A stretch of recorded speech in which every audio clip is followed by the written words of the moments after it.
Mindray Care Team presents instructions on how to change the SpO2 tone in N-Series and ePM monitors. After turning the N-Series on, select the Main Menu Quick key. In the Main Menu screen, swipe left. Under the System column, click on Maintenance. Enter the password or contact tech support for further assistance. In Maintenance, Device Location menu will display. Use the two arrows below the X to move through the menus to get to Other. Under the Other menu, the screen divides in half. On the right side, click on SpO2 Tone. Two options will display.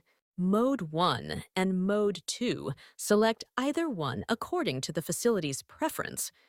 The SpO2 tone has been successfully changed. Thank you for choosing Mindray, healthcare within reach.